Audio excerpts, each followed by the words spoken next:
Kita ngebahas tentang apa sih? APEC. iPad.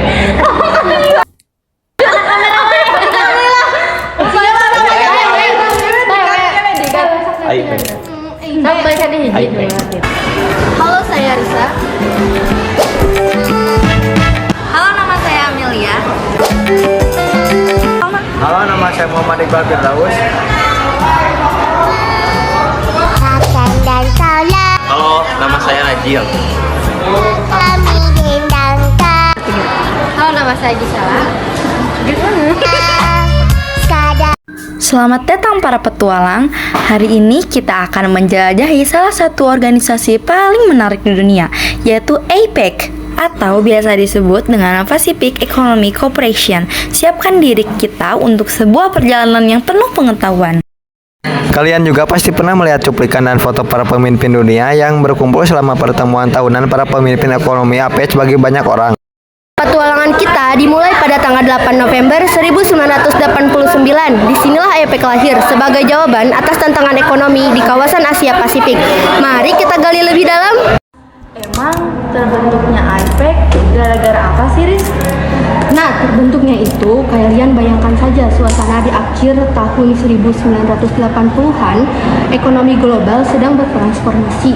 Negara-negara kawasan menyadari pentingnya kerjasama untuk meningkatkan koneksi dan juga kolaborasi. Oh, berarti dampaknya APEC itu bisa menjalin kekeluargaan di antara negara-negara ya? Iya. Ya, bisa. Sekarang mari kita kenali 21 negara anggota APEC, dari raksasa seperti Amerika Serikat dan Cina hingga negara berkembang seperti Indonesia dan Vietnam. Bersama mereka mewakili hampir setengah dari perdagangan dunia. Siap untuk bertemu mereka? Anggota APEC berpartisipasi dalam forum sebagai perekonomian. Hal ini menekankan fokus forum pada masalah perdagangan dan kerjasama ekonomi. Dalam kondisi ini, anggota memiliki pendekatan yang berbeda terhadap kebijakan, dapat menentukan pendekatan umum untuk menentukan solusi. APEC juga beragam secara budaya dan mencakup negara berkembang hingga negara-negara yang maju. Kawasan APEC adalah rumah bagi hampir 3 miliar orang yang mencakup separuh perdagangan dunia dan lebih dari separuh perekonomian global. Penting bagi kita untuk memahami bahwa APEC bukan sekedar pertemuan para pemimpin tahunan, melainkan pertemuan berkelanjutan. Sekitar 20.000 perwakilan dari semua tingkat pemerintahan dengan perwakilan dari dunia usaha dan akademisi menghadiri ratusan pertemuan yang diadakan sepanjang tahun untuk memastikan bahwa investasi barang jasa bergerak dengan mudah. Emang APEC tujuannya apa sih didiriinnya APEC? iPad bertujuan untuk memfasilitasi pertumbuhan ekonomi dan kesejahteraan. Oh, kayak gitu. APEC juga bertujuan untuk memfasilitasi pertumbuhan ekonomi dan kesejahteraan. Dengan mengurangi hambatan perdagangan, mereka menciptakan jalan yang lebih mulus untuk semua negara anggota. Mari kita lihat lebih jauh. Dalam petualangan kita, APEC telah berperan sebagai jembatan antara ekonomi global dan lokal. Dengan dialog dan kolaborasi, APEC membantu menciptakan stabilitas di kawasan. Sungguh menarik, bukan? APEC bukan hanya soal ekonomi, ini juga tentang politik.